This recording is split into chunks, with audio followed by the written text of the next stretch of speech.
Hai, aku Trian dari podcast Your Listeners. Aku siap dengerin cerita-cerita kamu, karena aku tahu banget gimana rasanya gak pernah didengerin. Jadi mari kita bercerita sama-sama, biar dunia jadi jauh lebih tenang dan gak berisik lagi. Kamu apa kabar? Lagi ngerasain apa hari ini? Kali ini aku mau bawain cerita dari teman kita, namanya Nandara. Tentang ini kita gak bisa ketemu lagi ya. Dari cerita Nandara kita bisa belajar banyak tentang bagaimana pentingnya menghargai seseorang yang sedang ada di hidup kita sekarang. Ini dia cerita dari Nandara. Dulu aku punya pacar, namanya Alfa. Hubungan kita udah berjalan 2 tahun lamanya. Awal hubungan, selama 8 bulan pertama dimana kita masih terbilang belum terlalu serius ngejalanin hubungan. Kayak, yaudah aja gitu pacaran kayak BG biasanya. Tapi selang berjalannya waktu, aku pindah tempat kerja. Yang dimana kita biasanya ketemu setiap hari, sekarang harus ngerasain hubungan LDR Bogor-Jakarta. Awalnya emang baik-baik aja, belum terlalu yang gimana gitu. Tapi lama-kelamaan kok ngerasa hubungan kita makin butuh keseriusan ya. Tapi dia gak tahan kalau kita LDR. Dia semakin hari makin posesif. Jadi suka curigaan, cemburuan, dan kadang aku ngerasa jenuh. Aku bosen, dan aku capek banget diposesifin sama dia. Dicemburuin terus, dicurigain terus. Tapi ya udah, mungkin dia memang menjadikan aku rumahnya. Tapi aku kadang belum bisa ngontrol ego aku. Ketika dia butuh aku, even cuma sekedar kayak butuh waktu aku aja. 1 tahun selama kita LDR tepat di bulan Maret 2022. Waktu itu hari ulang tahun aku. Tiba-tiba dia ngelamar aku. Meskipun cuma via video call. Lucu banget deh waktu itu. Dia memutuskan bahwa dia pengen hubungan ini ke jenjang yang lebih serius. Di posisi itu aku masih kerja di luar dan belum pulang ke rumah. Bahkan belum ketemu lagi sama dia. Dan pada saat itu, keluarga dia niat untuk bersilaturahmi ke tempatku. Ketemu dengan keluargaku dan beriktikad baik untuk merencanakan pernikahan kita di bulan November 2022. Beberapa bulan setelah dia ngelamar aku, banyak banget cobaan di hubungan kita. Entah soal emosi, ego kita, dan bahkan keraguan kita.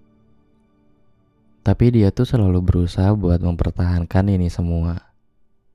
Dia pengen banget kita bisa sampai ke jenjang pernikahan. Namun, mungkin waktu itu aku emang gak tahan sama semua cobaan itu. Aku tuh malah jadi sering marah-marah. Yang padahal dia tuh sebenarnya cuma butuh waktu aku doang. Tapi aku malah sibuk dengan urusanku sendiri. Aku masih ego dengan kesibukanku saat itu. Tanpa aku sadari, ternyata waktu itu dia lagi butuh aku banget. Tepat di bulan Juli tahun 2022. Waktu itu dia ulang tahun. Sama kayak waktu ulang tahun aku. Kita masih ngerayainnya secara virtual. Waktu aku tanya, "Kamu mau hadiah apa dari aku?" Dia cuma bilang, "Aku cuma butuh waktu kamu aja." Berhubung aku ngerasa bersalah banget karena gak bisa ngasih dia waktu, akhirnya aku mutusin buat ngambil cuti dan pulang lagi ke rumah. Dan kita ketemu. Kita bahagia banget. Setelah sekian lama gak ketemu, dan jujur aku kangen banget. Sampai-sampai tuh gak kerasa kalau waktu tuh berjalan lebih cepat saat itu. Hari itu dia bilang, aku cuma pengen minta satu hal dari kamu.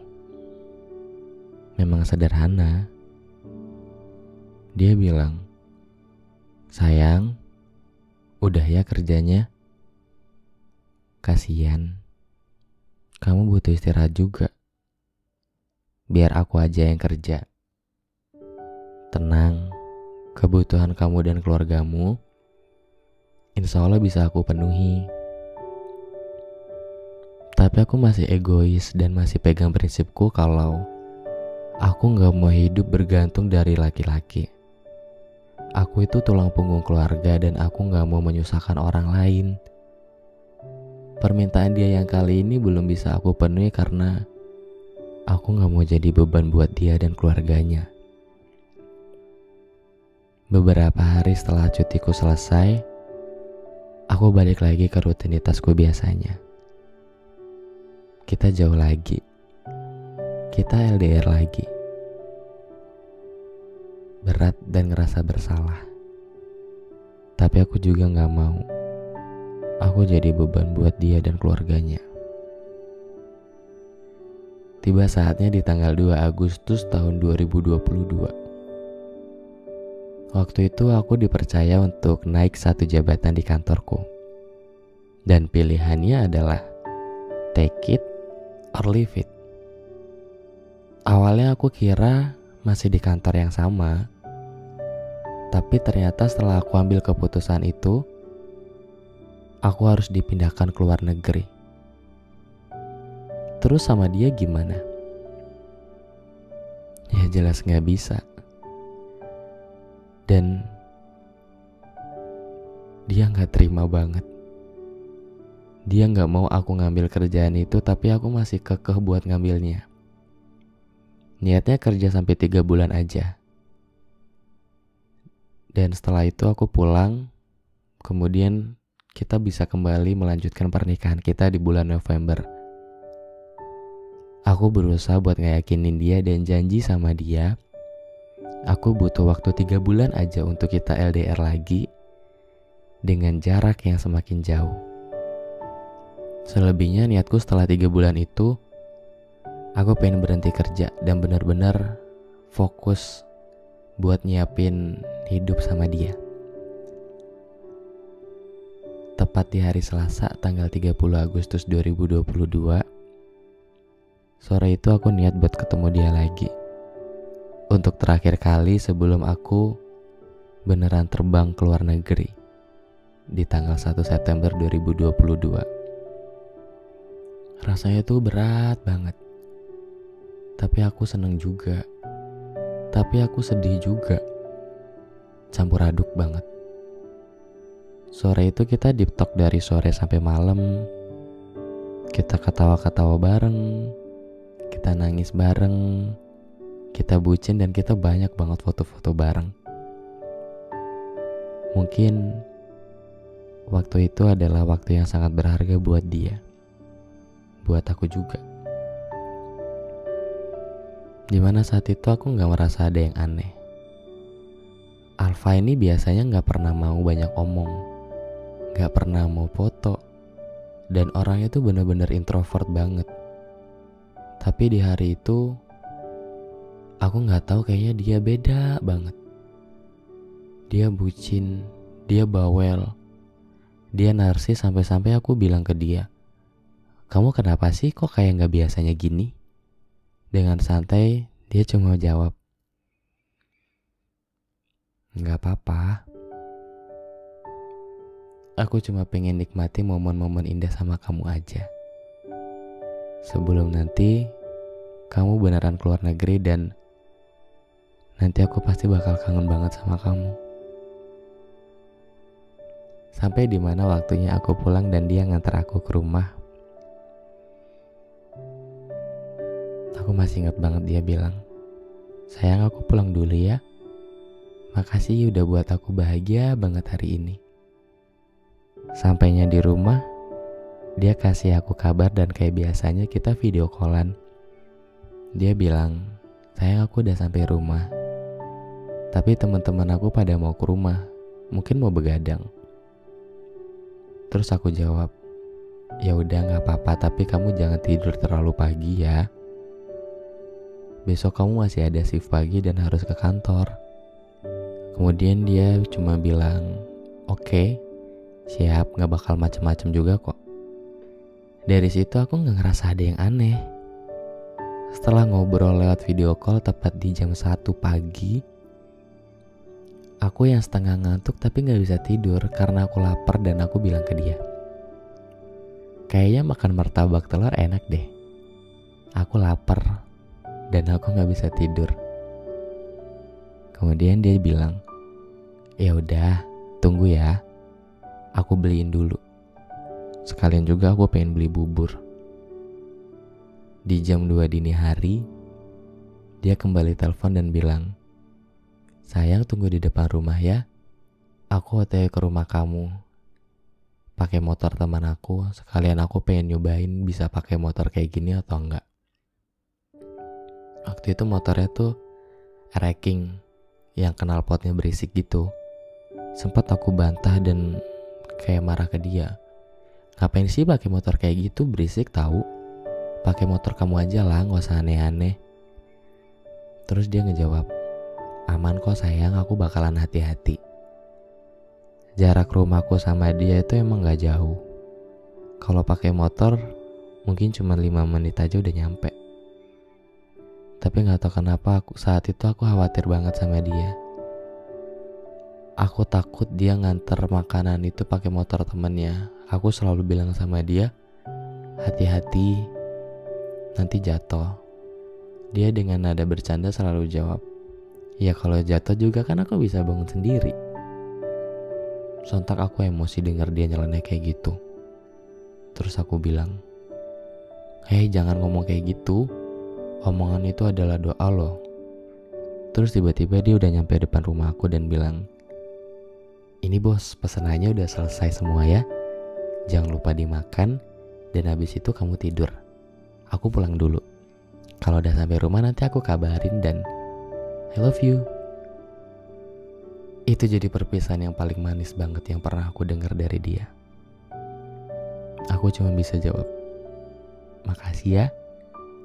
Baik-baik terus dan hati-hati di jalan. Selang 5 menit kemudian aku gak tahu. Tiba-tiba aku gak pengen makanan dari dia. Makanan yang udah dibeliin dari dia aku gak pengen makan itu dan gak tahu kenapa. Rasanya ngantuk banget. Sampai gak sempat nungguin dia ngabarin aku. Dan ya udah, akhirnya aku tidur duluan karena udah ngantuk berat mungkin. Tepat di hari Rabu, jam 3:43 dini hari, aku dibangunkan sama suara telepon dari temennya yang ngasih kabar sama aku kalau ternyata sepulang dari rumahku dia ada pergi lagi pakai motor itu buat beli bubur. Dan ternyata dia kecelakaan tunggal sampai dinyatakan meninggal di tempat. Rasanya kayak mimpi banget. Ini adalah mimpi terburuk sepanjang hidupku. Kakiku lemes banget. Aku hancur banget. Tapi aku bingung aku harus ngapain. Aku masih gak percaya ini nyata atau enggak. Terus pas lihat foto-foto yang beredaran di WhatsApp, ternyata memang benar. Itu Alfa. Dia pacarku yang sudah meninggal di tempat. Dan benar aja, tadi malam itu adalah pamitan terakhir dari dia. Bohong kalau aku gak nangis. Aku selalu minta dibangunkan dari tidurku dan berharap kalau semua yang terjadi itu adalah mimpi buruk doang. Tapi ini semua nyata. Ini semua nyata, Nandara. Malam terakhir kita ketemu itu, yang niatnya aku pamitan untuk kerja di luar negeri, tapi malah dia yang ninggalin aku selamanya. Aku yang pamit, tapi dia yang pergi duluan. Dari situ aku kayak ngerasa menyesal banget. Setelah dia pergi, aku baru ngerasa kalau dia selama ini gak pernah minta yang aneh-aneh. Dia cuma butuh waktu aku doang. Karena dia selalu jadiin aku rumahnya. Dia selalu jadiin aku tempat buat dia pulang. Tapi emang salah aku. Aku selalu egois. Aku sok kuat sendirian, sok tegar sendirian buat ngatasin semua masalah-masalahku itu. Sampai-sampai aku gak nyadar aku bakal kehilangan dia. Aku gak bisa hidup tanpa dia. Aku sadar sifat posesif dia selama ini, emosiannya dia, cemburuan dia, dan curigaannya dia itu karena dia tuh sayang banget sama aku. Dan dia yang selalu ngajakin aku ketemu, ternyata dia cuma pengen punya waktu sama aku. Soalnya dia cuma punya aku di hidupnya. Tapi aku malah egois dan sibuk sama duniaku sendiri. Dari kehilangan Alfa, aku dapat pelajaran yang sangat-sangat berharga. Bahwa jangan pernah nyia-nyiain seseorang yang mencintai kamu dengan tulus. Jangan pernah sia-siakan waktu. Soalnya waktu gak bisa diputar lagi. Tapi penyesalan akan selalu ada di dalam hati. Makasih Katrian udah baca ceritaku. Semoga ceritaku bisa jadi inspirasi buat Katrian.